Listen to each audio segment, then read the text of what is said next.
하나님 말씀 보셨습니다. 하나님 말씀은 누가복음 8장 49절부터 56절까지 말씀입니다. 하나님 말씀은 누가복음 8장 49절로 56절까지의 말씀, 신약성경 105페이지입니다. 신약성경 105페이지 누가복음 8장 49절부터 56절까지 말씀 찾으셨으면 제가 봉독하겠습니다. 아직 말씀하실 때에 회당장이 집에서 사람이 와서 말하되 당신의 딸이 죽었나이다. 선생을 더 괴롭게 하지 마소서 하거늘 예수께서 들으시고 이르시되 두려워하지 말고 믿기만 하라. 그리하면 딸이 구원을 얻으리라 하시고 그 집에 이르러 베드로와 요한과 야고보와 아이의 부모 외에는 함께 들어가기를 허락하지 아니하시니라. 모든 사람이 아이를 위하여 울며 통곡하며 예수께서 이르시되 울지 말라. 죽은 것이 아니라 잔다 하시니 그들이 그 죽은 것을 아는 고로 비웃더라.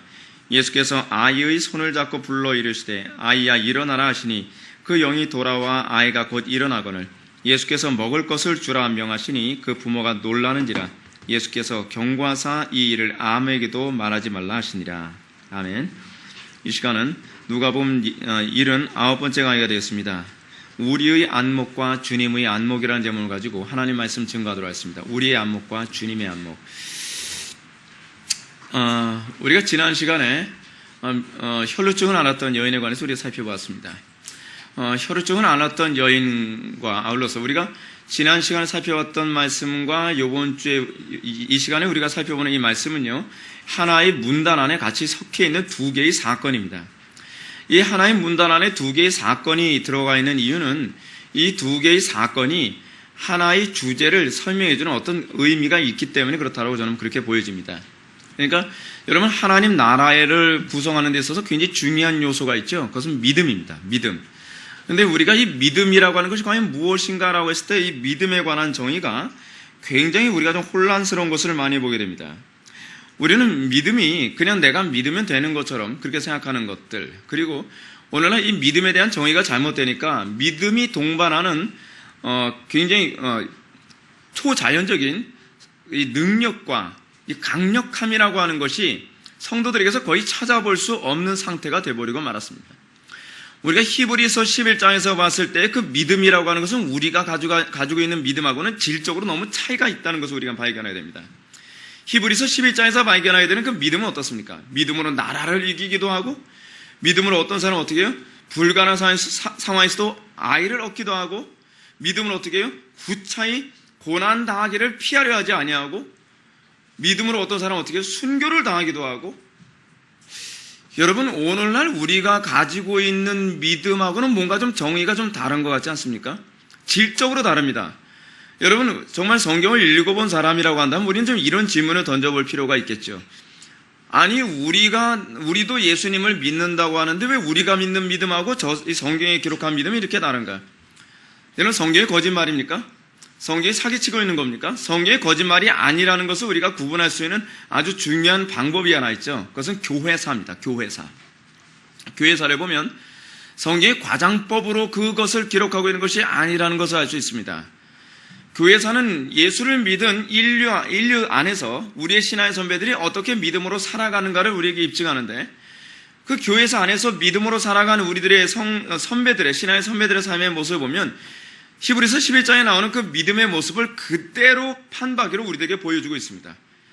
그냥 그대로입니다. 히브리서 11장은 결코 믿음에 대해서 과장을 하고 있지 않다는 것을 알 수 있게 됩니다.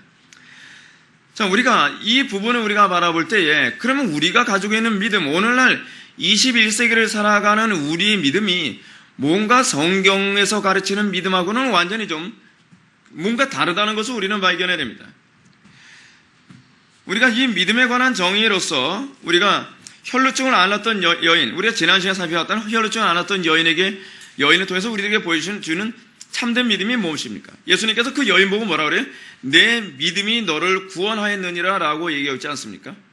근데 여러분, 제가 지난 시간에 말씀드리면서 잠깐 제가 빼놓고 제가 여러분한테 말씀드리지 못한 게 하나 있었는데, 그것이 뭐냐면 이 여인이 예수님의 옷자락을 만짐으로 말미암아 이 병을 치료받는 장면을 보게 되지 않습니까? 근데 예수님이 이런 말씀하시죠. 누군가가 내 옷자락을 만졌다라고 하니까 저마다 아무도 옷자락 만졌다고 얘기 안 하잖아요. 그죠? 여러분, 이렇게 말이 좀 안 되죠. 왜냐하면 여러분, 수많은 무리들이 밀고 당기고 있는데 옷자락 만진 사람이 없다는 게 말이 됩니까? 거짓말이든지 그렇지 않으면 뭔가 다른 것이라는 것을 알 수 있겠죠. 그게 무슨 얘기냐면 그 여인이 잡은 옷자락이라고 하는 것은 우리가 생각하는 아무 옷자락, 아무데나 옷에 손을 댄 것이 아니라 그 당시 유대인들이 이렇게 하고 다니는 옷술이라는 게 있습니다. 옷술. 그걸 치치탄가 하는 그 히브리어를 사용하는데, 이 옷술이라는 것이 뭐냐면 이렇게 마치 수건 같은 걸 이렇게 목에다 이렇게 두르고 난 다음에 옛날 보자기 있지 않습니까? 보자기를 삼각형으로 엮어서 이렇게 그 몸을 이렇게 덮잖아요. 그리고 나면 이걸 묶어주기 위해서 옷술이라고 해가지고서 저 파란색 실이 있습니다. 그 파란색 실은 어떻게 만든 파란색 실이냐면 달팽이 피로 물들인 거예요. 달팽이 피로 물들여서 파란색을 만든 건데 그 파란색 실을 꿰가지고서 이렇게 술을 이렇게 늘여놓은 게 있습니다. 술을 늘여놨는데 랍비나 그렇잖아 뭐 제사장들 같은 부류의 종교 지도자들은 이걸 일부러 좀 폼이 나게 더 길게 이게 옷술을 늘려가지고 오히려 자기의 종교적 권위를 더 이렇게 나타내려고 했던 그런 모습이 있었어요. 근데 민수기인가요? 민수기에 보게 되면 그 옷술을 달라라고 율법에 그것이 기록되어 있는데 그것은 율법을 지킴을 의미하는 그런 것을 의미하고 있습니다. 그러니까 그 여인이 만졌다고 하는 옷술이라고 하는 것, 옷자락이라고 하는 것은 예수님의 옷술을 만진 겁니다. 옷술을 만졌고 그리고 치유를 받았는데 치유를 받고 난 다음에 예수님이 뭐라고 말씀하십니까? 그래, 네가 내 옷술을 만져서 치유받았다라고 말씀하지 않고 그녀의 뭘 얘기하고 있어요? 지적해주고 있어요? 믿음을 지적해주고 있죠. 믿음.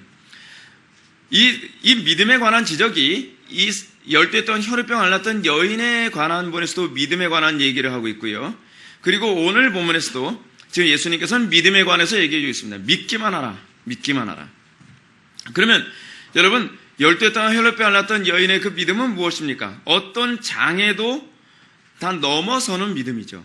어떤 고난과 어려움과 장애가 있을지라도 나는 주님을 만나야만 합니다. 내가 주님의 옷술만 내가 만진다 할지라도 나는 치료를 받을 거라 믿습니다라고 하는 것. 그죠? 포기하지 않는 것. 끝까지 그리스도만을 바라보는 것. 이것을 믿음이라고 정의를 한다고 한다면 오늘 본문에서 과연 얘기하는 이 두 번째 믿음에 대한 정의는 무엇인가라고 하는 부분을 우리가 오늘 시간 살펴보고자 합니다. 49절과 50절 말씀을 한번 보시겠습니다.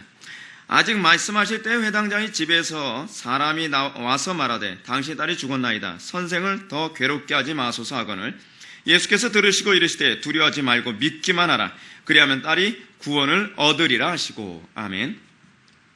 지난 시간에 살펴봤던 혈루증을 앓았던 여인의 사건과 2살 된 회당장 야이로의 사건은 아주 긴박하게 묶여져 있습니다. 우리가 지난 시간에 살펴봤던 것처럼 야이로는 지금 어떤 상태에 있습니까? 지금 촌각을 다툴 만큼 굉장히 다급한 상황입니다. 다급한 상황이에요. 그런데 이 야이로의 애타고 다급한 상황에 비하여 예수님은 야이로의 이 심정을 알고나 계시는 것인지 예수님 좀 어때요? 태평하십니다. 너무나 여유로워요. 너무나 여유로워요. 예수님은 혈루병 앓았던 여인하고 얘기도 하고 너 왜 병나지 않냐? 내 믿음이 널 구원한 거야. 뭐 이렇게 얘기하면서 여러분 이럴 시간이 있겠습니까? 이럴 시간이 있겠어요? 우리는요, 이 성경에서 보면 예수님에게 이런 모습을 굉장히 많이 발견해야 됩니다. 그러니까 예수님뿐만 아니라 구약에서 나오는 예수님이 하나님이시잖아요. 근데 여러분 우리가 항상 예수님을 볼 때 어떻게 이해해야 되냐면 예수님은 육신을 입고 오신 하나님이십니다. 이 얘기는 무슨 얘기냐면 우리가 구약성경에서 하나님은 어떻게 해요? 하나님을 음성으로나 어떤 양태로 바뀌는 하나님이 어떤 태도를 견지하고 있는지 우리가 파악하기 어려운데 신약에서 특히 복음서에서는 예수님이 하나님께서 육신을 입고 이 땅에 오셔서 하나님이 어떤 식으로 우리를 대하고 있는지 표정까지 살필 수 있는 기회가 주어지는 거예요. 여러분 이건 굉장히 놀라운 일입니다. 근데 하나님이 어떤 태도를 취하고 있는가? 야이로가 피가 바짝바짝 말라가지고 예수님이 오시자마자 예수님이 갈릴리 바다에서 배 타고 내리시자마자 엎드려 절해가면서 예수님 내 딸이 지금 죽게 생겼습니다. 살려주십시오. 애간에 타서 그런데 가자. 그래서 마치 우리 조선시대의 선비들처럼 말해요. 비가 와도 어떻게 해요? 절대로 뛰지 않죠. 조선시대 선비들은요. 비가 와도 절대 뛰지 않는 것처럼 예수님도 천천히 하면서 고쳐줄 거다. 고쳐주고 하면서 그냥 가시는 거예요. 미치는 거죠. 미치는 거예요. 근데 이런 사건이 또 있었던 적이 있었죠. 요한복음 11장에 보면 나사로의 그 부활 사건입니다. 나사로 사건을 보면요. 그래서 예수님은 나사로가 병들어서 죽게 되었습니다 라고 하는 이 소식을 듣습니다. 그러나 이상하게도 예수님이요, 오늘 본문의 말씀처럼 그래 내가 사랑하는 나사로가 죽게 생겼구나, 하룻밤 묵고 가자, 오히려 한 수도 없으십니다. 예수님은 의도적으로 오히려 하루를 더 늦추시고 그리고 가시는 거예요. 요한복음 11장 6절에 보면 나사로가 병들었다함을 들으시고 그 계시던 곳에서 하루가 아니군요, 이틀을 더 유하시죠. 이틀을 더.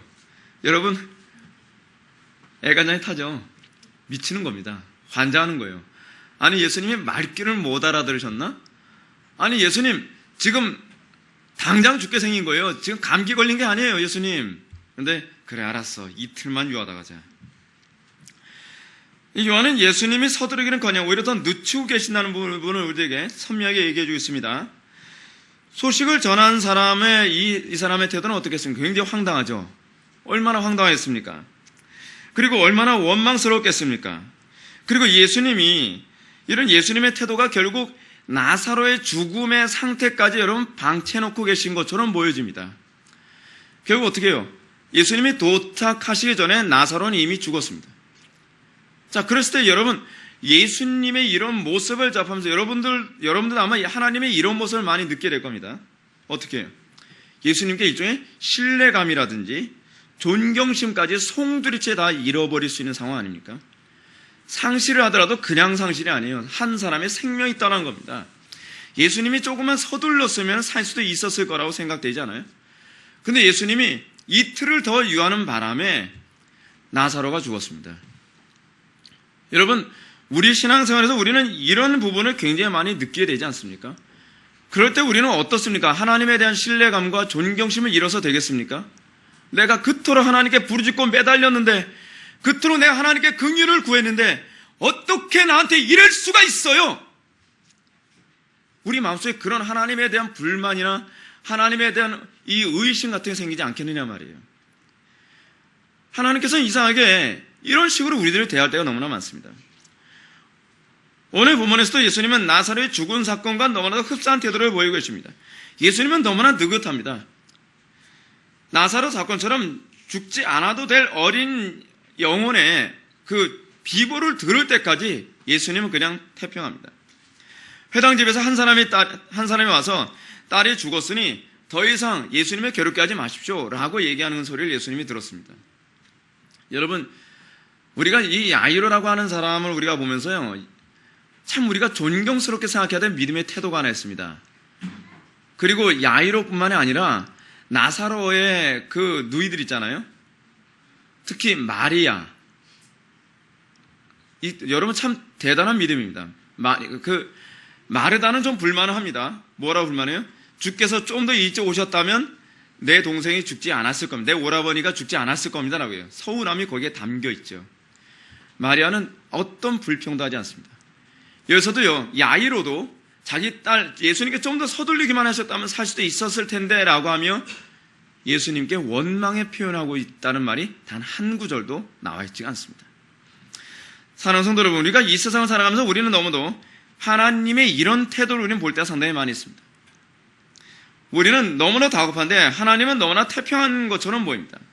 우리는 하나님께서 우리의 기도에 신속하게 움직여주시기만 한다면 모든 문제가 순조롭게 다 해결될 것처럼 보여지는 상황에서도요, 하나님께서는 전혀 움직이지 않습니다. 우리의 마음속은 어때요? 예수님을 마치 KTX에라도 모시고 태워서 시속 한 300km라도 가서 빨리 이 문제를 해결해야 될 것 같은데 예수님은 아이고 큰일 났구나, 알았다, 자전거 타고 가시는 거예요. 아니, KTX가 있는데 왜 자전거를 타고 계십니까? 걱정 마, 자전거 타고 가십니다. 하나님께서 우리들에게 하시는 이 모습은요, 우리로 하여금 굉장히 피를 말리게 만듭니다. 우리는 하나님의 이런 모습을 이해하기 힘듭니다. 아니, 때론 하나님의 이런 모습에서 하나님이 어떻게 보일까지 하는 건 무책임하고요, 어떻게 보면 너무 지나친 게 아닌가라고 하는 생각이 들 때가 얼마나 많은지 모릅니다. 이것이 바로 우리의 육신의 안목에서 볼 수 있는 하나님의 전부입니다. 믿음의 안목과 우리의 육신의 안목에서 비교했을 때 우리는 우리의 안목의 전부가 무엇이냐 하십니까? 하나님, 왜 내가 원하는 때에 내가 원하는 것을 내가 원하는 방식으로 일을 이루어주지 않습니까? 라고 하는 거예요. 우리가 항상 가지고 있는 잘못된 신앙의 태도가 이거죠. 우리는 어떨 때 하나님을 신뢰할 수 있다고 생각합니까? 내가 원하는 때 하나님이 무슨 일을 하셔야만 합니다. 내가 원하는 방식으로 무슨 일을 하셔야만 합니다. 그 내가 원하는 것을 예수님이 하셔야만 합니다. 하나님이 하셔야만 합니다. 그랬을 때 우리는 하나님이 위대하시다, 하나님을 높이고 찬양하고 그런다고 하는 것이죠. 근데 하나님은요, 우리 방식대로 움직이시는 분이 아니십니다. 하나님께서는 이 땅에 일어나는 모든 사건들을 통해서 하나님의 영광을 나타내시길 원하시고 그 사건을 통해서 하나님의 어떠하심을 드러내시길 원하십니다. 물론 예수님은요, 나사로가 죽기 전에 또는 야이로의 딸이 죽기 전에 그곳에 도착하실 수 있으셨습니다. 왜냐하면 죽고 사는 건 하나님의 주권 안에 있기 때문에 하나님께서 죽는 시간을 뒤로 늦추시면 되는 것이거든요. 그럼에도 불구하고 예수님께서는 나사로나 이 야이로의 딸이 죽을 시점이 언제인지 아시면서 일부러 늦추셨습니다. 왜요? 예수님이 어떤 분이시라는 걸 가르쳐주기 위해서요? 내가 부활이요 생명이라는 것을 알게 해주기 위해서입니다. 하나님께서 우리들에게 왜 고난을 주십니까? 하나님께서 왜 우리의 삶 속에 우리가 감당할 수 없는 어려운 환경과 그리고 하나님께서 조금만 서둘러 주시면 이 문제가 쉽게 해결되어 줄 것을 왜 어렵게 해결하시려고 하십니까? 그것은 하나님이 부활이요 생명이라는 것을 우리들에게 알게 하기 위해서입니다. 하나님의 어떠하심을 우리들에게 알게 하시고 우리들의 믿음을 더욱더 견고하게 하시며 우리들에게 이 세상 그 무엇과도 바꿀 수 없는 영원한 기업을 우리들에게 주시기 위해서 그러는 것입니다. 그러니까 사도 바울이 우리들에게 요구하는 것이 무엇입니까? 우리에게 뭘 요구하고 있어요? 범사에 감사해야만 합니다.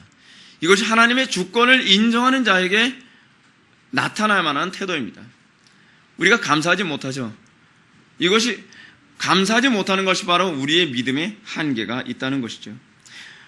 우리가 믿음의 안목을 가지고 있지 못할 때 우리가 감사하지 못하는 것입니다. 그렇습니다. 예수님의 이런 느긋한 행동으로 말미암아 이 야이로는 슬픈 비보를 들을 수 있었지만 예수님은 도리어 이 야이로에게 이렇게 얘기합니다. 두려워하지 말고 믿기만 하라. 그러면 네 딸이 구원을 얻으리라. 믿기만 하라. 믿기만 하라. 도대체 믿음이 무엇입니까? 이 절망의 상황에서 우리 주님은 야이로에게 무엇을 해줄 수 있다는 것입니까? 무엇을 해줄 수 있기에 믿으라는 겁니까? 이미 모든 것이 게임아웃입니다. 이제 모든 게 끝났어요. 여러분, 우리가 항상 하나님께 불평하게 되는 원인이 어디 있습니까? 하나님, 여기까지만은 하나님께서 할 수 있지만 이젠 다 끝났습니다. 이제는 죽었어요. 이제는 잃어버렸어요. 이제는 당신이 하나님이라 한다 할지라도 더 이상 아무것도 다시 회복할 수 없을 거예요 라고 생각할 만큼 하나님께서 우리를 그렇게 절망적인 상황까지 우리를 몰아가시기도 하신다는 사실입니다. 믿기만 하라. 두려워하지 마라. 도대체 당신이 뭘 해줄 수 있길래 믿기만 하라는 겁니까? 하나님께서 도대체 우리에게 뭘 해줄 수 있다는 겁니까? 아니, 우리 주님은 회당장 야이로에게 이 문제를 어떻게 풀어가시겠다는 말이겠습니까? 이미 다 끝나는데, 이미 죽었는데 말이에요. 51절과 52절의 말씀을 봅시다. 그 집에 이르러 베드로와 요한과 야고보와 아이의 부모 외에는 함께 들어가기를 허락지 아니하시니라. 모든 사람이 아이를 위하여 울며 통곡하며 예수께서 이르시되 울지 말라. 죽은 것이 아니라 잔다 하시니. 아멘. 우선 우리 주님은 야이로의 딸이 죽은 장소를 찾아가셨습니다. 이미 죽었는데 도대체 뭐하러 가십니까? 소식을 전하러 온 사람도 뭐라고 얘기합니까? 당신의 딸이 죽었나이다. 더 이상 저 선생님을 괴롭게 하지 마소서라고 얘기하잖아요. 이제 인간의 안목으로 봤을 땐, 우리의 안목으로 봤을 땐 모든 것은 이미 상황 종료입니다. 모든 것은 끝난 것 같습니다. 그러나 예수님께서 보실 땐 상황 종료가 아니라는 겁니다. 아직 끝난 사건이 아니라는 겁니다. 특이한 점은 우리 주님께서 그 집에 이르러서 어떤 일을 먼저 하셨는가? 베드로와 요한과 야곱과 그리고 그 가족들 이외에는, 그 부모 이외에는 절대로 그 딸이 죽은 그 죽음 앞으로 오지 못하도록 막습니다. 그 이유가 무엇이겠습니까? 이 부분에 대한 학자들의 몇 가지 주장이 있습니다. 흔한 주장 중 하나가 무엇이냐면,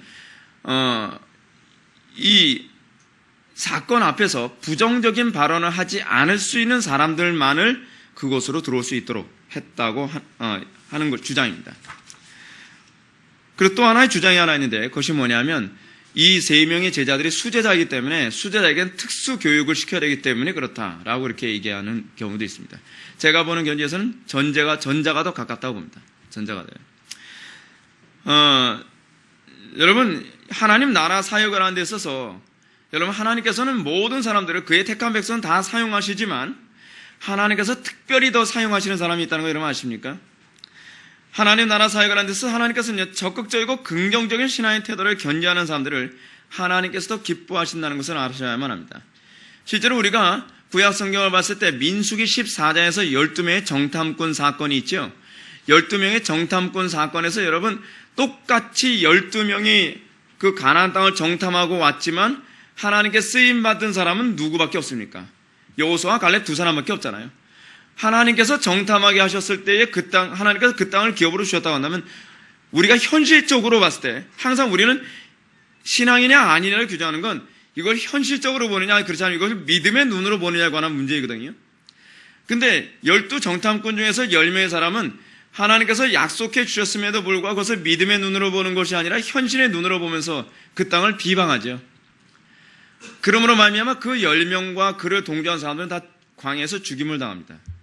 그러나 나머지 두 사람 여호수아와 갈렙은 하나님께서 주신 땅이니까 그 땅에 대해서 어떤 불평이나 원망이나 그리고 비방도 하지 않고 기쁨으로 그것을 믿으며 받아들입니다. 이런 사건은 12명의 정탐꾼 사건에서 뿐만 아니라 사사기에서도 볼 수가 있습니다. 사사기에서 여러분 유명한 사건이 있죠. 기드온 사건. 기드온이 미디안과 전쟁을 합니다. 미디안과 전쟁을 하는데 여러분 전쟁에서 병법의 가장 중요한 원리가 하나 있죠. 일단은 뭐가 많아야 된다? 사람이 많아야 된다. 군사가 많아야 돼요. 군사가 적으면 천하의 제갈공명이라도 여러분 전쟁에서 이길 방법이 없다고 생각하는 게 이 전쟁에서의 어떤 핵심입니다. 근데 하나님께서는 이상한 방법을 사용하십니다. 뭐냐면 대략 사람들이 한 3만 2천 명 가량이 모였는데 그 성경 본문에 의하면 3만 2천 명 정도 모인 가운데서 기드온에게 뭘 명령하시냐면 이 중에서 두려워 떠는 자들은 다 돌려보내라는 거예요. 하나님 나라 사역 안에서 하나님의 안목을 믿음의 안목을 가지고 있지 않은 사람은 하나님께 쓰임 받을 수 없다는 거예요. 어떻게 그렇게 해요? 이렇게 다 돌아가라는 거예요. 다 돌아가라. 다 돌아가라라고 했더니 자그마치 몇 명이 떠나가냐면 약 2만 명이 떠나갑니다. 2만 명이 떠나고 나니까 이제 몇 명 남은 거예요? 한 12,000명 정도가 남죠. 12,000명 정도만 보더라도 기드온은 이제 한숨이 나오는 거죠. 야, 12,000명 가지고 이 미디안 군사 한 10만 명 정도 돼서 오는데 걔네들하고 어떻게 싸우나 걱정이 태산 같죠. 근데 하나님께서는 걱정이 태산, 여러분 구약성에서 보면 하나님은 태평입니다. 어떻게 보면 너무나 태평이에요. 주여 12,000명 남았습니다. 하나님께 기도했더니 하나님께서 뭐라고 그랬어요? 자, 이제는 물 먹는 거 테스트 하고 나서 이제 물 먹는 거 테스트 해가지고 어떻게 해요? 그 물 먹는 사람들 중에서 손으로 물을 떠서 마시는 사람들 이외에 다 돌려보내라. 그 때문에 몇 명 남아요? 여러분, 우리는 몇 명이 남기를 바라겠어요? 여러분들 마음 같아서는 300명이 돌아가고 나머지 사람들이 남기를 바라잖아요. 근데 300명만 남고 나머지는 다 돌아가는 거예요. 여러분들, 우리가 믿음의 눈이 없으면 전의 상실입니다. 하나님께서 명령하셨지만 기드온이 그러겠죠. 돌아가자. 틀렸다. 근데 우리가 기드온에게서 하나님께 대한 어떤 불평도 나오지 않고 있다는 것이 얼마나 정말 탁월한 믿음입니까? 그게 믿음이에요. 그게 믿음. 지금 하나님께서는 지금 이런 모습을 또 보여주고 있습니다. 12명의 제자들 중에서 3명만을 뽑아서 그 자리에 오게 합니다. 그렇습니다. 우리 주님께서는 여러 제자들도 사랑하셨음에도 불구하고 이런 중요한 문제들, 하다못해 변화산에 올라갈 때도 12명의 제자들을 다 데리고 올라와서 다 보여주시는 것이 아니라 베드로와 요한, 야고보라는 이 3명만 데려서 변화산에서 그 사건을 목도하도록 만듭니다. 이런 주님의 모습을 보면서 우리도 이 어두운 시대에 주님께서 특별히 대동하고 다니며 보여줄 수 있고 그 어떤 사건을 우리들에게 맡기기를 원하는 사람들이 우리가 세워지길 바랍니다. 저는 우리 회복의 교회가 그렇게 세워지길 바랍니다. 다른 여타의 많은 교회들 중에서 마치 그냥 9명의 사도들 같이 취급당하는 그런 교회가 아니라 이 3명의 사도들처럼 하나님께서 여기에 데려다 놓고서 내가 너를 사용해도 난 너는 마음에 든다. 너희들만은 내가 300명이라고 생각을 한다라고 할 수 있는 그런 교회로 우리 교회가 세워지길 바랍니다. 중요한 건 숫자가 아닙니다. 중요한 것은 하나님 앞에서 우리가 믿음의 눈을 가지고 하나님께서 우리에게 명령하셨을 때 우리가 담대하게 순종하며 나아갈 수 있는 그런 사람들로 세워지느냐에 관한 문제입니다. 오늘 본문에서 언급하고자 하는 것을 좀 더 언급하고자 하는 좀 더 핵심적인 것은 바로 이것입니다. 우리가 오늘 본문을 통해 살펴봐야 할 아주 중요한 문제는 동일한 사건에 대한 현실 인식에 있어서 우리와 주님의 안목이 너무나 다르다는 사실입니다. 여기서 믿음이나 믿음이 아니냐가 차이가 나는 거예요. 52절과 53절 말씀을 보겠습니다. 다 같이 한번 읽어보실까요? 시작. 모든 사람이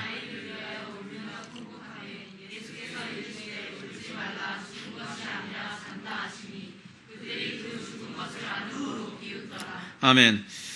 글쎄요, 여기서 모든 사람들 속에 야이로도 포함되는지 어떤지 모르겠습니다.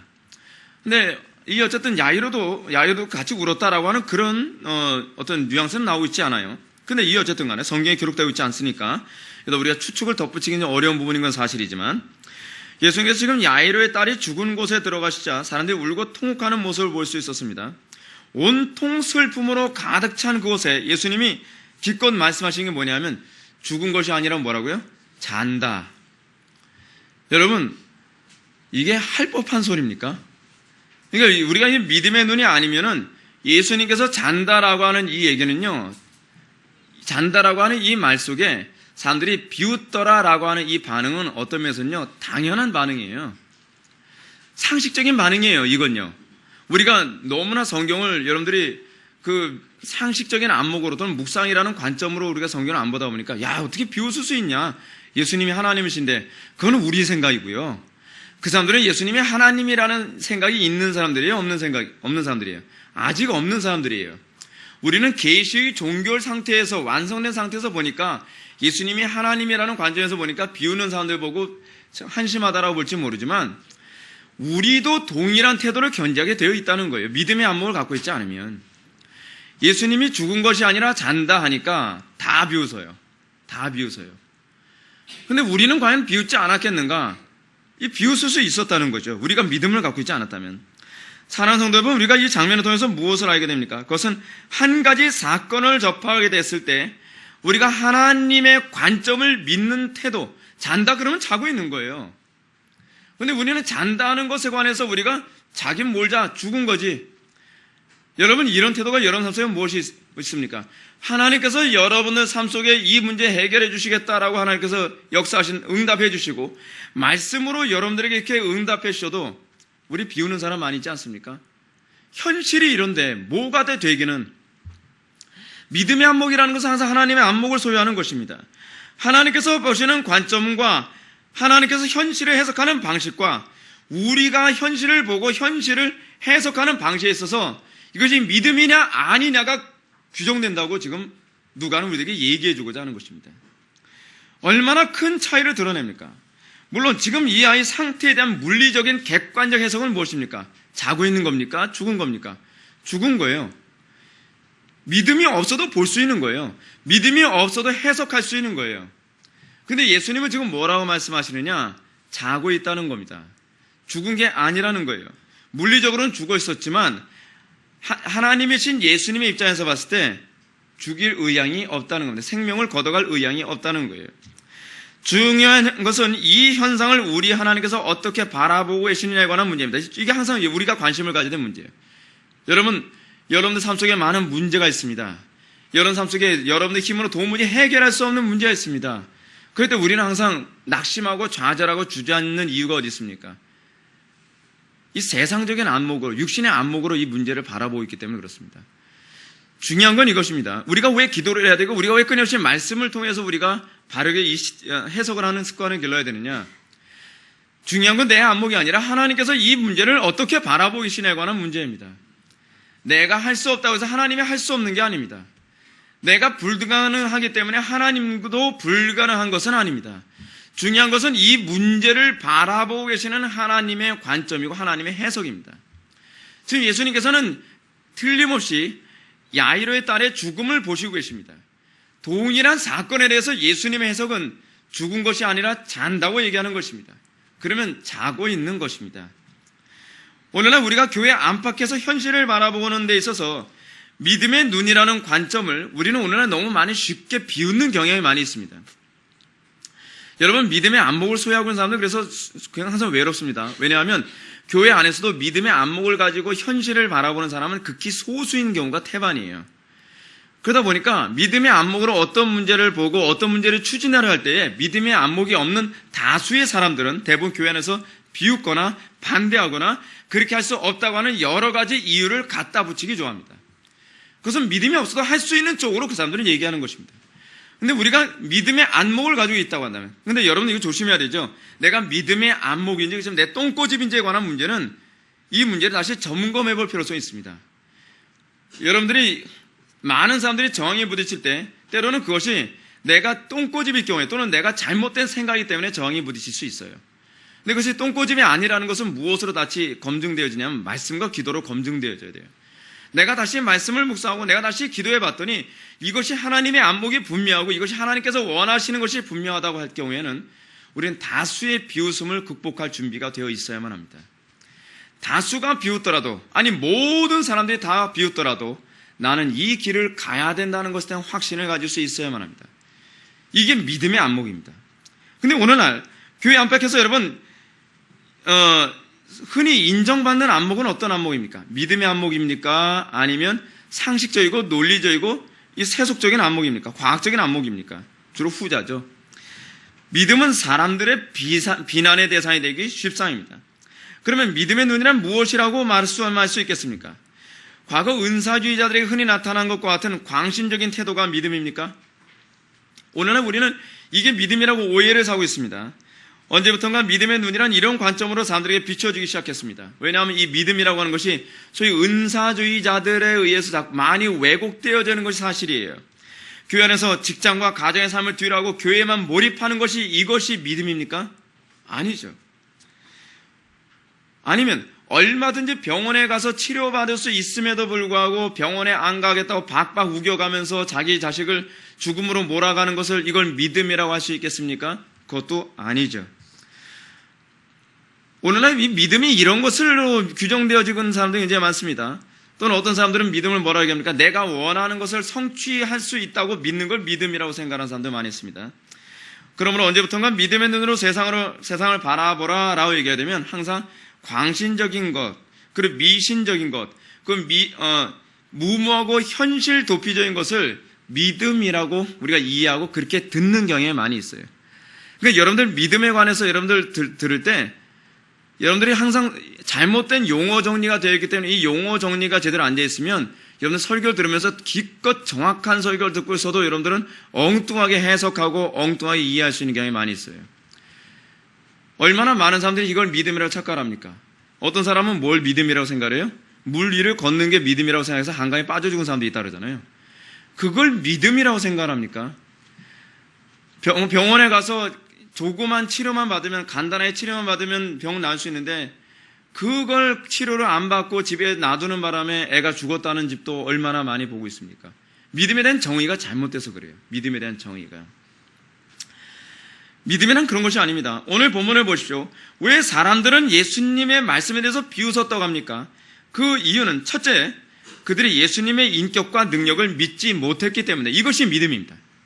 믿음의 첫 번째 정의는 무엇입니까? 예수님의 인격과 속성과 그분의 존재 방식을 우리가 믿는 것입니다. 믿음은 인격적이신 그리스도, 인격적이신 하나님이라고 하는 그 대상에 대한 믿음입니다. 믿음에는 예수님의 인격과 속성에 대한 분명한 인식을 근거로 하여 그 근거로 통해서 예수님을 신뢰하는 것입니다. 그렇습니다. 만약 사람들이 예수님께서 한 말씀도 과장되거나 헛되게 말씀하신 적이 없으며 말씀하신 것은 반드시 이루신다는 것을 안다고 한다면 예수님이 죽은 것이 아니라 잔다 한다 할지라도 비웃지 않았겠죠. 비웃은 이유가 뭐냐면 여러분 누군가가 저를 비웃었다 합시다. 제가 뭐라고 얘기했는데 제가 정말 진지하게 무슨 얘기를 했는데 어떤 사람이 콧방귀를 뀌면서 비웃습니다. 그러면 기분이 나쁘죠. 왜 기분이 나쁘죠? 그 이유가 어디 있죠? 비웃었기 때문에 기분이 나쁜 게 아니에요. 그 사람이 내 인격을 믿지 못한다는 거예요. 예를 들어서 이렇다 칩시다. 제가 줄넘기 2단 뛰기, 우리 영희가 최근에 줄넘기 2단 뛰기를 27번을 했다 그래요. 대단한 일이죠. 제가 그렇게 못하거든요. 근데 제가 예를 들어서 우리 아이가 그렇게 2단 뛰기를 했다고 칩시다. 그래서 제가 비웃었다고 합시다. 네가 하긴 뭘 하니? 그럼 애가 상처를 받죠.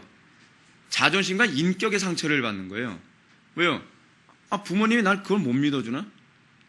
그러니까 여러분, 우리가 자녀들과 관계 안에서도 자녀들과의 신뢰 관계에 있어서 우리가 이거 굉장히 중요한 문제입니다.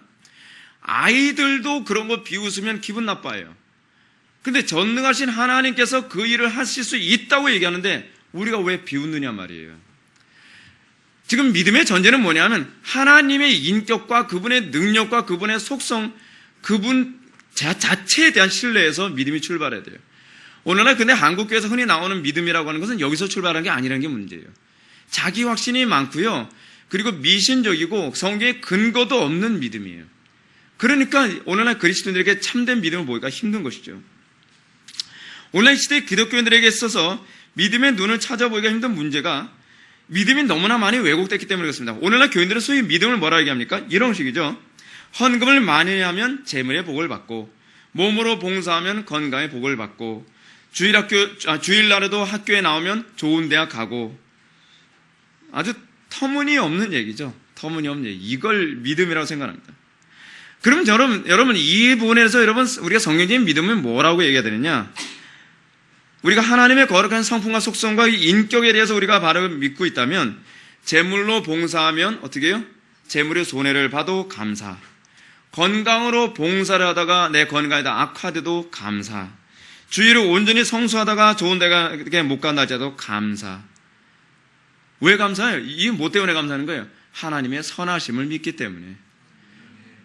이게 믿음인 거죠. 그러니까 전자와 후자는, 전자는 어떤 믿음이에요? 결과에 대한 믿음이에요. 근데 후자는 어떤 믿음이에요? 하나님의 인격과 속성과 존재 방식에 대한 믿음이에요. 그래서 믿음이냐 아니냐가 이런 식의 차이가 나타나는 거예요. 그러니까 우리가 얼마나 하나님의 인격에 대한 믿음 자체가 없는지 모릅니다. 두 번째는 믿음의 눈이란 과연 무엇이겠습니까? 믿음의 눈이란 이것입니다. 이렇게 성경을 통해서 우리들에게 계시해 주신 하나님의 거룩한 속성에 대해서 성령을 통해 확신을 갖게 되는 게 믿음입니다. 여러분들 이렇게까지 할 수 있어요. 예수님께서 이 야이로의 딸을 고쳐주겠다. 뭐 죽은 것이 아니라 잔다 한다. 뭐 비웃지 않을 수 있습니다. 근데 문제는 뭐냐면 그것이 현실적으로 이루어질 수 있다라고 믿는 것은요. 지적인 동의나 지적으로 수용하는 것으로는 부족하다는 것이죠. 뭐예요? 성령께서 내 마음속에 확신을 주시는 것입니다. 성령께서 내 마음속에 확신을 주시지 않으면 그것은 아직은 믿음이 되지 않은 겁니다. 여러분들 설교를 들었습니다. 오늘 목사님 설교가 합당하고 논리적으로 타당하고 맞다는 거예요. 근데 문제는 뭐냐면 나는 그렇게 못 살겠다는 거예요. 그 말이 틀렸다라고 생각은 안 하지만 나는 그렇게 못 살겠다는 거예요. 그럼 그건 믿음이 아니에요. 아직 믿음이 아닌 거예요. 믿음은 무엇이냐면 그것에 대해서 내가 지적인 동의를 하는 것만이 아니라 그 가르침이 오늘 지금 나에게도 하나님께서 이루실 수 있다고 믿는 거예요. 그건 누구만이 하실 수 있어요? 성령님께서 하시는 거죠. 그래서 삼위일체로는 우리가 배울 때 그래서 성령님은 어떤 분이시라 했어요? 구원을 적용하시는 분, 말씀을 우리에게 적용하시는 분, 그 말씀 우리에게 현실화되게 하시는 분, 그것이 성령님께서만 하실 수 있는 거예요. 이 확신은 인간의 이성이 이해력에서 나온 것이 아니에요. 오로지 하나님께서 우리의 이성을 초월하여 갖게 하시는 인식입니다. 그러므로 이런 인식을 갖게 될 때 그 사람은 현실을 바라보면서 가능성을 타진하지 않습니다. 현실의 문제가 아니라 중요한 것은 항상 뭐예요? 누가 말씀하셨느냐에 관한 문제예요. 이게 항상 우리가 가지고 있는 믿음의 특징이에요. 여러분 예를 들어서 우리가 믿음으로 어떤 문제를 해석하는 방법이 있습니다. 이 사람 말이 들어도 맞는 것 같고 저 사람 말을 들어도 맞는 것 같다고 했을 때 여러분 우리가 한 가지 사건에 대해서 두 가지 해석이 나왔을 때 우리가 어느 쪽에 손을 들어줄 수 있게 되느냐면 신뢰가 가는 사람에게 손을 들어주는 거죠. 예. 우리가 하나님에 대한 믿음은요 무엇이냐면 대상에 대한 믿음이지 가능성에 대한 믿음이 아니에요. 가능성이라고 하는 것은 안 믿는 사람들도 다 가질 수 있는 믿음이거든요. 우리가 가지고 있는 믿음은 하나님께서 말씀하셨기 때문에 불가능해도 우리는 된다고 믿는 거예요.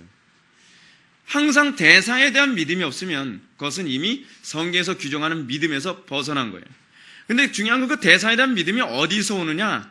성령님께서 주신다는 것이죠. 내가 믿습니다, 믿습니다. 입에다 침을 튀어가면서 혀에다 힘을 줘가면서 믿습니다 한다고 해서 되는 게 아니에요. 믿음은 내 의지의 결과가 아니라 성령께서 우리에게 주시는 문제이기 때문에 그 문제에 대한 확신을 갖게 되어야만 하시는 것이죠. 성령에 의해서요. 사랑하는 성도 여러분, 이것이요 바로 믿음의 눈입니다. 믿음의 눈이란 하나님의 뜻과 말씀이 이성과 경험을 넘어서는 것이라 하더라도 결코 비웃지 않는 것입니다. 반박하지도 않습니다. 오로지 하나님께 영광을 돌리며 감사할 뿐입니다. 왜요? 그 말씀하신 대상이 주체가 그리스도이시기 때문에. 믿음의 눈이란 한마디로 말해서 우리의 안목과 하나님의 안목의 일치를 보게 되는 것입니다. 이것을 저는 믿음이라고 여러분한테 정의를 내리고 싶습니다. 내 안목과 하나님의 안목이 일치해야 돼요. 그래서 하나님께서 보시는 대로 내가 보여줘야 돼요. 이게 믿음이에요. 이게 믿음.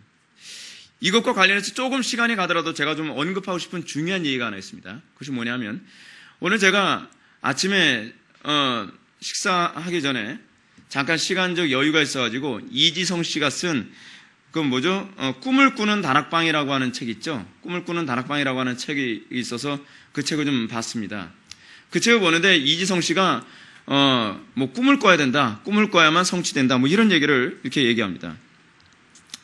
근데 이 꿈이라는 것이 과연 무엇인가에 관해서 한번 좀 생각해 볼 필요성이 있습니다. 여러분, 꿈이라는 말을 성경에서 어떤 단어로 표현하고 있는지 아십니까? 소망이라는 단어로 표현합니다. 소망이라는 단어로요. 그러니까 안 믿는 사람들 그걸 꿈이라고 얘기합니다. 우리는 그걸 소망이라고 얘기합니다. 그러면 그 소망이 어디서 옵니까? 믿음에서 오는 것이죠. 믿음은 소망을 낳습니다. 그래서 사도 바울이 뭐라 합니까? 우리가 믿음으로 구원받았다라는 말만 사용하는 것이 아니라 내가 소망으로 구원받았다라고 하는 이유가 무엇이냐면 그 소망의 뿌리가 믿음이기 때문에 그렇습니다. 믿음이 있으면 반드시 소망을 경험하게 됩니다. 이것을 세상 사람들은 꿈이라고 표현하기 좋아합니다. 자, 그런데 여러분, 꿈은 그리스도인들만 있습니까? 불신자들도 꿈을 꾸죠. 그러면 불신자들의 꿈과 그리스도인들의 꿈의 차이가 무엇인지를 우리는 해석해야 되는 필요성이 있습니다. 사실은 저는 개인적으로 어떤 책을 봤을 때, 인문학 쪽과 관련된 책을 봤을 때 거기서 적극적 사고 방식 또는 꿈을 가져야 된다 이런 얘기를 하게 되면 굉장히 좀 조심스러워요. 왜냐하면 꿈을 꿔야 된다라고 하게 되면 꿈을 꾸면 꼭 성취되어진다는 식의 논리를 가지고 얘기하거든요. 그러면 여러분, 꿈 꾸는 사람은 기도할 필요가 없다는 논리로 항상 가게 되어 있어요. 근데 우리는 그렇지가 않아요. 왜냐하면 여러분, 꿈이라고 하는 부분에 관해서 제가 여러분한테 중요한 정의를 하나 내려줄게요. 불신자들도 꿈을 꾸면 반드시 이루어집니다. 이건 틀림없는 사실입니다. 왜냐? 꿈은요, 꿈을 갖게 되어지는 루트는 다르지만 꿈을 주시는 주체는 하나님이시기 때문에 그렇습니다. 불신자들은요, 기도나 말씀이라는 방식으로 꿈을 꾸는 것이 아니라 하나님께서 모든 불신자나 신자들에게 꿈을 주시는데, 불신자들에게 꿈을 주시는 방식은 이 세상을 일반 은총적인 방식에서 이 세상이 돌아가게 하기 위해서 꿈을 주시는 거예요. 그건 하나님의 주권을 꿈이라는 방식을 통해서 불신자들을 통해 삶을 이어가시는 거예요. 그럼 여러분 잘 보십시오. 하나님께서 작정하신 것을 어떤 사람 마음속에 꿈이라는 방식으로 주신 겁니다. 그러면 그것은 그 사람이 하나님으로부터 그 꿈이 주어진 것을 인정하진 않지만 하나님께서 역사를 이루어 가시기 위해 그에게 꿈을 주셨기 때문에 그 꿈은 이루어질 수밖에 있어요, 없어요? 있죠. 왜 반드시 이루어지죠? 그건 하나님의 주권에 속한 문제니까 그래요. 그래서 이 하나님의 주권에 속한 문제이기 때문에 불신자들도 꿈을 꾸면요, 그 꿈은 목숨이 댕가당 달아나는 그 순간까지도요, 그 꿈을 이루시기 위해 죽도록 살아가게 되어 있습니다. 그런데 여러분, 꿈을 꿔야 된다는데 안 믿는 사람들 꿈 꾼다고 다 되지 않죠. 어떤 사람 안 되는 사람들이 많죠. 왜냐하면요, 그 꿈의 주체가 하나님으로부터 온 것이 아니라 내가 결단하고 내가 꿈을 꿔야 된다고 하는 주체가 나에서부터 시작된 사람들은 항상 그 의지의 좌절을 맛봐요. 꿈을 꾼다고 하는데 그 꿈이 점점 사그라들고 그 결심이 점점 사그라들어서 결국 어떻게 해요? 그 꿈을 성취하지 않아 다 포기하는 거예요. 근데 안 믿는 사람들은 뭐라 하냐면 꿈을 끝까지 꿔야 된다는 거예요. 꿈이 내 마음대로 끝까지 꿔집니까? 그건 착각하는 거죠. 착각하는 거예요. 근데 기독교인들은, 그리스도인들은 꿈을 꾸는 방식이 달라요. 불신자들은 근데 그 꿈이 하나님을 대적하고 악한 날에 악하게 쓰임받게 꾸는 꿈과도 관련을 맺고 있는 경우가 많습니다. 근데 우리 그리스도인들의 꿈은 그런 꿈이 아니에요. 첫째로 우리의 꿈은 하나님으로부터 온다는 차원에서는 불신자들과 똑같습니다. 왜냐하면 하나님께서 선한 일을 이루시기 위해 주권적으로 우리들에게 꿈을 주시니까요. 근데 그 꿈을 꾸는 방식은 어떤 방식을 사용하냐 하면 믿음이라는 방식을 통해서 꿈을 꾸게 하십니다. 근데 그 믿음이라는 방식으로 꿈을 꾸게 하기 위하여 하나님께서 우리에게 사용하신 두 개의 은혜의 그 방편이 있죠. 말씀과 기도입니다. 그래서 설교를 듣는 가운데 또는 성경을 보는 가운데 말씀을 통해서 여러분들 가슴이 어떻게 뜨거워지는 현상을 경험하게 되죠. 그거를 뭐라고 얘기하냐면 불신자들이나 신자에게나 동일하게 소명이라고 얘기합니다. 아, 나 이거 위해서 부름받은 존재구나. 나 이거 위해서 일평생 살도록 부름받은 존재구나 라고 하는 소위 콜링을 느끼게 됩니다. 그래서 그 믿음을 통해서 소명을 느끼게 되고 일평생 그것은요 하나님께서 작정하신 일이기 때문에 성도들의 삶 속에서 그 일을 이룰 때까지는 우리는 포기를 할 수가 없어요. 근데 불신자들은 그 에너지를 어디서 얻어요? 끊임없이 자기 확신이라는 방법을 통해서 얻지만 그것도 하나님으로부터 오는 거예요. 근데 신자들은 어떠냐 하면 기도를 통해, 기도와 말씀이라는 것을 통해서 계속 그 꿈을 이루고자 하는 영적 에너지를 계속 공급받아요.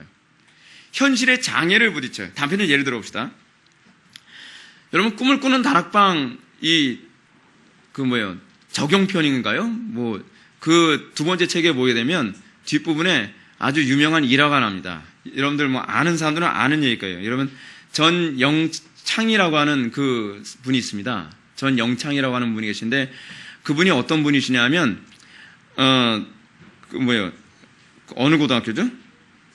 그 거창고등학교, 굉장히 거창한 학교죠. 이 거창고등학교의 그 설립자 되시는 분이십니다.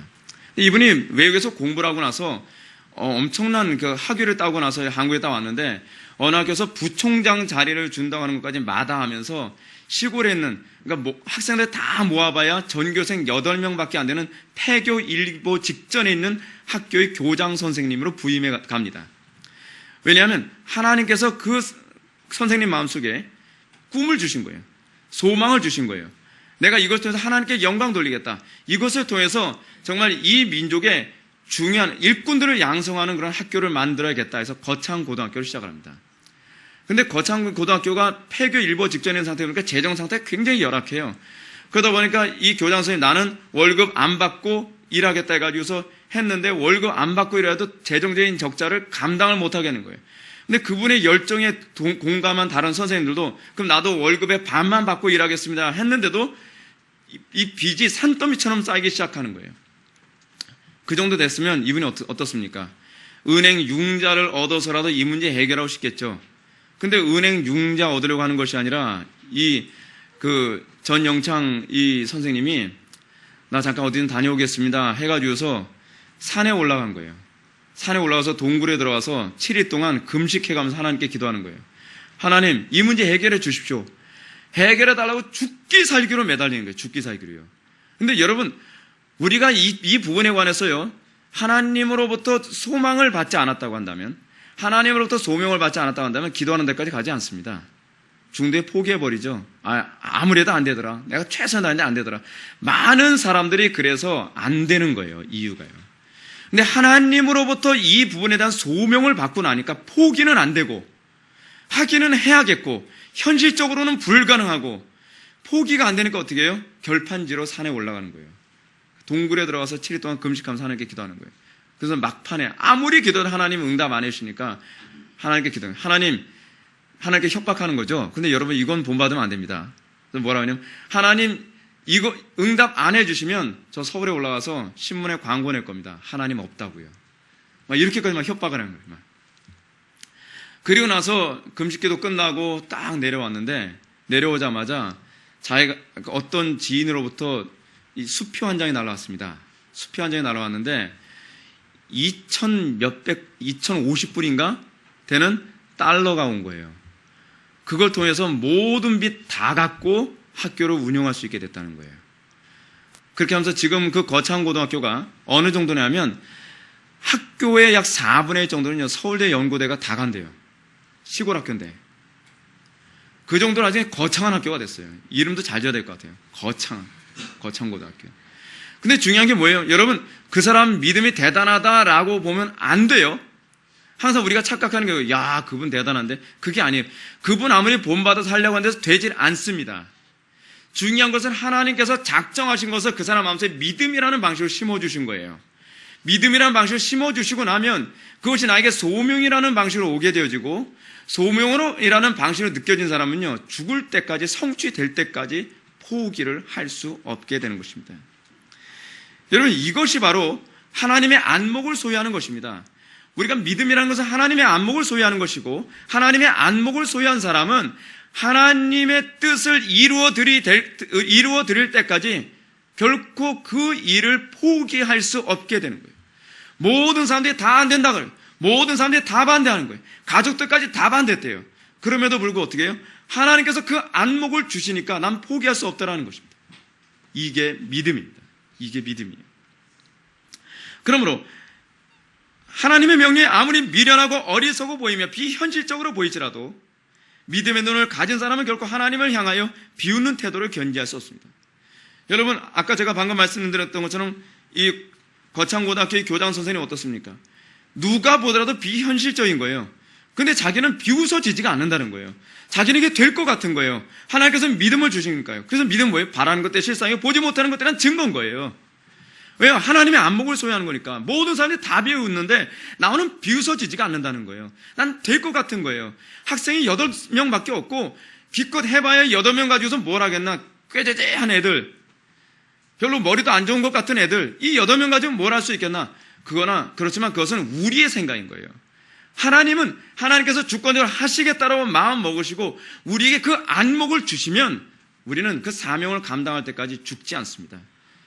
리빙스턴의 말처럼 사명자는 사명을 감당할 때까지 죽지 못합니다. 왜요? 하나님께서 그 사람 통해 작정하셨으니까. 그러면 시편 46편 10절은 뭐라고 얘기하냐면 하나님의 명령 앞에서 뭐라고 우리에게 명령하냐. 너희는 가만히 있어 내가 하나님 됨을 알지어다. 여러분, 그리고 또 구약에서는 뭐라 합니까? 구약에서는 하나님께서는 종종 너희는 잠잠하라 라고 하는 얘기를 많이 합니다. 이 잠잠하라라고 하는 용어는 어떤 용어냐면 입담으로 그 소리가 아니에요. 잠잠하라라고 하는 것은 하나님의 주권을 인정하라는 얘기예요. 그게 구약과 신약에서 흔히 하는 표현입니다. 그래서 여러분, 자꾸 이거 잘못 이해하는 사람들이 많은데, 고린도전서 14장 34절 보면, 여자는 교회에서 잠잠하라, 그들에게 말하는 것을 허락함이 없나니, 라고 했을 때, 이 잠잠하라 라고 하는 얘기는, 여자는 교회에서 입 다물고 있어. 그런 표현이 아니에요.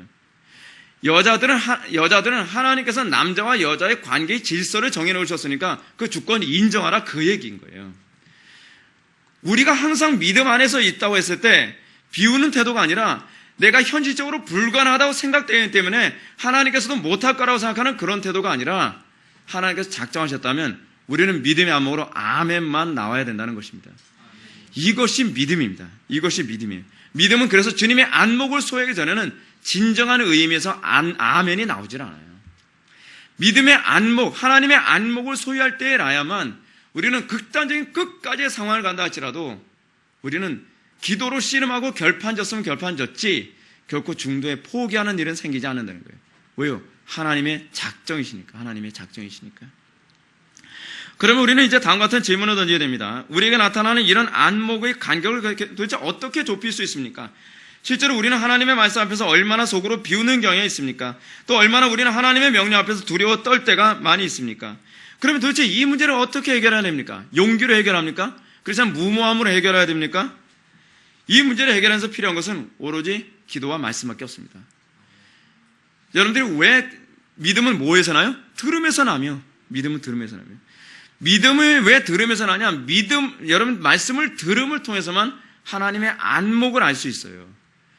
그리고 하나님의 안목이 여러분들의 안목과 어느 날 한순간 갑자기 오버랩 되어지고 나의 안목이 틀렸다고 하는 것이 입증되어질 때 그것이 비로소 믿음이라는 것을 알게 되어집니다. 그리고 이 믿음이 우리는 자꾸 쉽게 되는 경향이 많이 있습니다. 마치 거창고등학교 교장 선생님이 낙심하고 좌절했을 때 믿음이 흔들리는 거죠. 현실 앞에서 믿음이 흔들리는 거죠. 근데 그 믿음이 흔들리고 있을 때 그 믿음을 다시 견고하게 하기 위해 어떤 걸 선택합니까? 기도죠, 기도. 그래서 말씀과 기도가 따로 가질 않아요. 믿음 있는 자는 반드시 현실의 현실에 굴복할 수 없기 때문에 기도라고 하는 은혜의 방편을 통해서 더 하나님께 매달릴 수밖에 없는 거예요. 믿음이 있노라면서 기도 안 하는 거예요? 그건 가짜예요. 그래서 나도 해볼 만큼 해봤는데요. 그거 해볼 만큼 해본 게 아니에요. 믿음 있는 사람은 포기를 못합니다. 포기가 안 돼요. 포기가 안 되기 때문에 포기는 안 되는데 현실은 불가능하니까 더 뭘 하게 되느냐? 기도로 하나님과 씨름하게 되어 있는 겁니다. 타협은 할 수 없고, 아까 얘기했던 것처럼 이 거창고등학교 이 교장 선생님처럼 우리가 흔히 생각하는 것처럼 은행 융자 얻어서 하면 되는 거 아니겠어요? 남들한테 아쉬운 소리 해서 하면 되는 거 아니겠습니까? 근데 그게 아니에요. 믿음의 눈은 타협이라는 게 안 돼요. 타협은 안 되니까 다른 방법이 안 보이는 거예요. 오로지 하나님 밖에는 방법이 안 보이는 거예요.